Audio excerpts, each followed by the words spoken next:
नमस्कार, द देसी अड्डा पर आपका स्वागत है। मैं हूं राकेश तिवारी। देखिए, महाराजगंज विधानसभा में गजब का घमासान है। पार्टियों ने टिकट नहीं दिया, पार्टियों ने प्रत्याशियों की घोषणा नहीं की, गठबंधनों में यह फैसला नहीं हुआ कि किस गठबंधन को यह सीट जाएगी। लेकिन चुनाव प्रचार तो ऐसे चल रहा है जैसे सबको मात दे देना है, एक दूसरे से आगे निकल जाना है, पार्टियों को इस चुनाव प्रचार के माध्यम से विवश कर देना है कि पार्टी उन्हें ही टिकट दे दे। देखिए क्या क्या चल रहा है महाराजगंज विधानसभा क्षेत्र में, कैसे लोग चुनावी प्रचार में निकल रहे हैं और कैसे पार्टियों के लिए जी जान लगा रहे हैं। आज इन्हीं सब बातों की चर्चा होगी और चर्चा होगी कि कैसे कैसे प्रत्याशी, कैसे कैसे कैंडिडेट अभी घूम रहे हैं, बहुत मजबूती के साथ अपना चुनाव प्रचार कर रहे हैं, लोगों के बीच जा रहे हैं। तो इन बातों की भी चर्चा होगी। तो देखिए, सबसे पहले चर्चा हम कांग्रेस की करते हैं, क्योंकि कांग्रेस के ही वर्तमान में विधायक हैं विजय शंकर दुबे। आरजेडी के सहयोग से, वामपंथी दलों के सहयोग से पिछला चुनाव यहां से लगभग 2000 से कम वोटों के अंतर से वो जीते थे। 1900 कुछ वोट था। 5 साल तक क्षेत्र में वो विधायक रहे, यहाँ के बड़े नेता हैं कांग्रेस के। लेकिन 5 साल के कार्यकाल में महाराजगंज के लोगों के उम्मीदों पर कितना खरा उतरे हैं, ये महाराजगंज के लोग बता रहे हैं। विजय शंकर दुबे लोकसभा के चुनाव में अपने पार्टी के प्रत्याशी के पक्ष में भी चुनाव प्रचार नहीं किए, इसका भी उन पर आरोप है। अपने बेटे सत्यम दुबे को बीजेपी में शामिल करा दिए, इसका भी उन पर आरोप है। और विजय शंकर दुबे पर क्षेत्र की उपेक्षा करने का भी आरोप है, क्षेत्र में नहीं रहने का भी आरोप है। इसे किसी प्रमाण की जरूरत नहीं, लेकिन सबसे बड़े दावेदार विजय शंकर दुबे ही हैं, क्योंकि वे यहां से विधायक हैं और विपरीत परिस्थिति में यहां से जीत कर आए हैं, तो उनकी दावेदारी तो यहां बनती है। लेकिन जिस तरह से चुनाव प्रचार में उनको होना चाहिए या जनता के बीच उतर जाना चाहिए, उस तरह से विजय शंकर दुबे उतरे नहीं। क्षेत्र में कौन उतरा है कांग्रेस के तरफ से? तो क्षेत्र में कांग्रेस के तरफ से पुरजोर तरीके से जो उतरे हैं वो 3, 4, 5 नेता हैं कांग्रेस के। उसमें एक विधु शेखर पांडे हैं। विधु शेखर पांडे लगातार क्षेत्र में कांग्रेस के कार्यक्रमों को लेकर जा रहे हैं, गांव-गांव में सभा कर रहे हैं, लोगों को कांग्रेस के पक्ष में और महागठबंधन के पक्ष में गोलबंद होने के लिए प्रयास कर रहे हैं।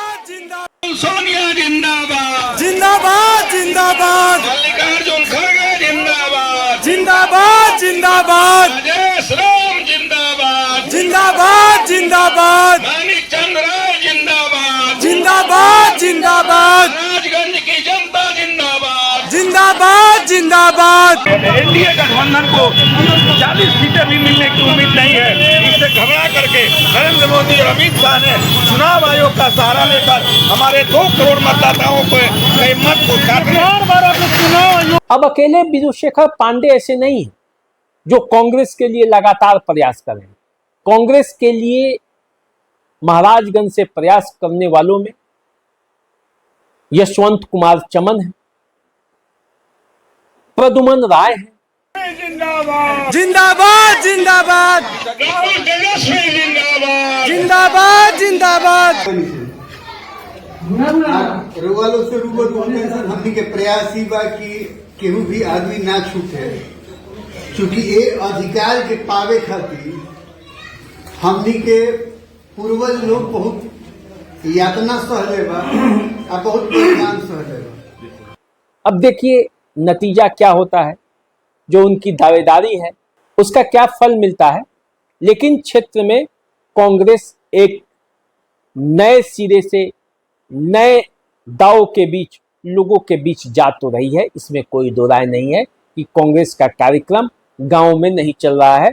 गांव में चल रहा है, देखिए पिछले दिनों हजपुरवा पंचायत में जब सभी लोग जुटे तो फिर वहां माहौल एक अलग था। कांग्रेस के कार्यक्रमों को लेकर नेताओं ने अपनी अपील की, विधुशेखर पांडे भी थे।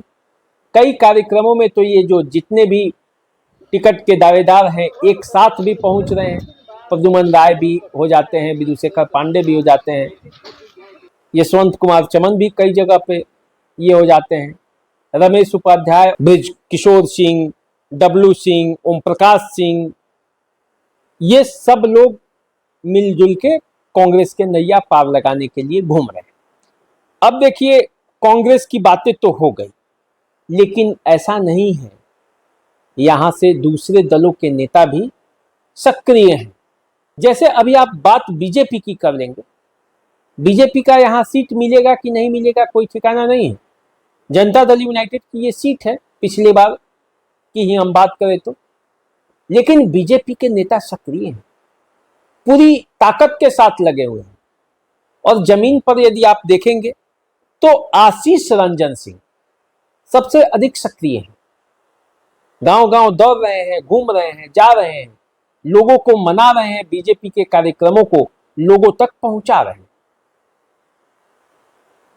कुंतल कृष्णन पटना में भी मोर्चा संभाले हैं और महाराजगंज में भी मोर्चा संभाले हैं। महाराजगंज भी पहुंच जाते हैं और पटना पहुंचकर वो बीजेपी के प्रवक्ता हैं, तो वो बीजेपी की बातों को भी रखते हैं। बीजेपी के तरफ से जो एक बड़ा नाम की चर्चा हो जाती है कि यहां से हो सकता है कि मंगल पांडे भी चुनाव लड़ जाएं, उनका गृह क्षेत्र है ये, ब्राह्मणों की भी अच्छी खासी आबादी है, ब्राह्मण विधायक यहां से जीते भी हैं, तो ये चर्चा हो जा रही है, लेकिन ये कोई तय नहीं है और मंगल पांडे के तरफ से अभी इसकी घोषणा भी नहीं की गई है और न वो इसके लिए चुनाव प्रचार या कोई इस तरह का कार्यक्रम चलाएं, लेकिन उनके बारे में भी चर्चा हो जाती है। बीजेपी में जो लोग सक्रिय हैं उनके बारे में मैंने आपको बता ही दिया। अब देखिए यहाँ महागठबंधन से भी प्रत्याशी सक्रिय हैं और काफी सक्रिय हैं। काफी सक्रिय रहने वालों में वीआईपी के नीतीश द्विवेदी हैं। नीतीश द्विवेदी क्षेत्र में 10-10 दिन तक कार्यक्रम चलाते हैं, लोगों के बीच जनसंपर्क अभियान करते हैं, अलग अलग यात्राओं के नाम से वो यात्रा निकालते हैं और तब क्षेत्र में एक माहौल बनाते हैं।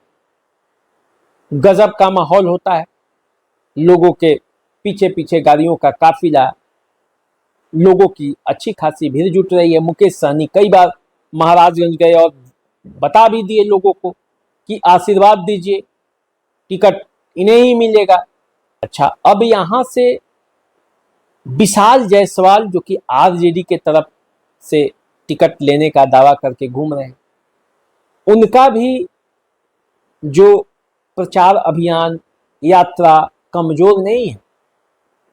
सिवान के एमएलसी विनोद जायसवाल के बेटे हैं, बड़े उद्योगपति लालू प्रसाद यादव से करीबी संबंध, पारिवारिक संबंध, और उनके बेटा विशाल जायसवाल महाराजगंज से चुनावी मैदान में उतरना है तो प्रचार आप समझ सकते हैं कैसे लोगों के बीच जा रहे हैं और किस तरह से लोगों के बीच अपना भौकाल बना रहे हैं पूरी तरह से।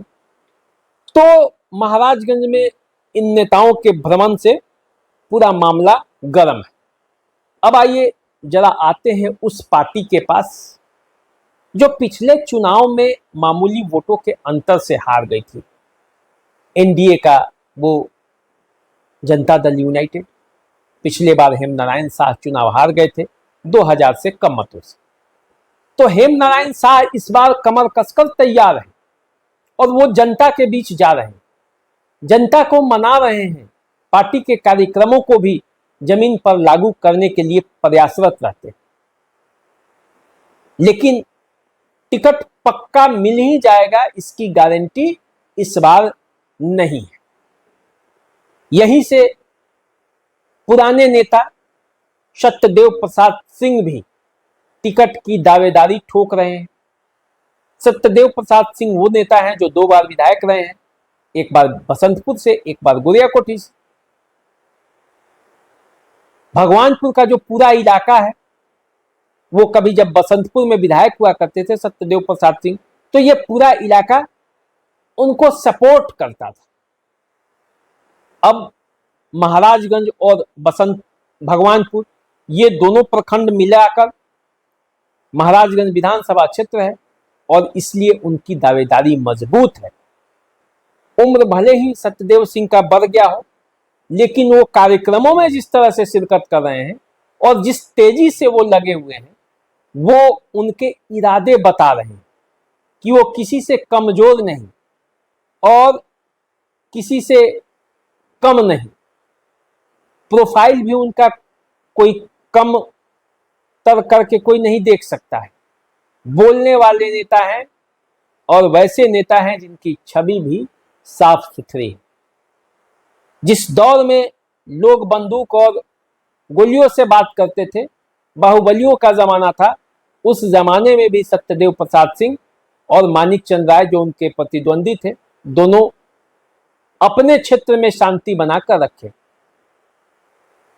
वहां किसी बाहुबली की नहीं चली। तो सत्यदेव प्रसाद सिंह भी दावेदार हैं और क्षेत्र में लगातार घूम रहे हैं।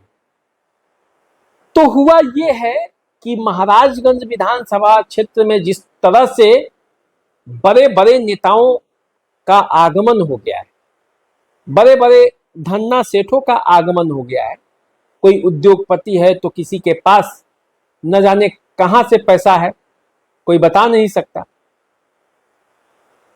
लेकिन क्षेत्र में उसका प्रभाव दिख रहा है। चारों तरफ भौकाल ही भौकाल दिख रहा है। जिनके पास कम साधन संसाधन है और राजनीतिक कार्यकर्ता हैं, वो भी क्षेत्र में घूम रहे हैं और इन सबके घूमने से महाराजगंज विधानसभा क्षेत्र का चुनावी तापमान चुनाव आने से पहले ही गर्म है।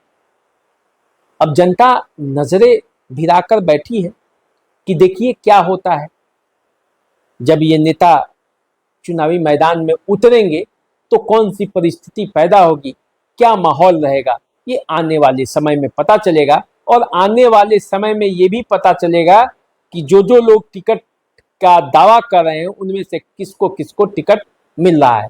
तो चलिए आप हमारे साथ बने रहिए, और भी जितनी जानकारियां होंगी महाराजगंज के बारे में मैं आपको बताऊंगा, समय समय पर आपको अवगत कराऊंगा, अपडेट देता रहूंगा। फिलहाल आप हमारे चैनल को सब्सक्राइब कर लीजिए, यदि फेसबुक पर देख रहे हैं तो फॉलो कर लीजिए। अभी दीजिए इजाजत, नमस्कार।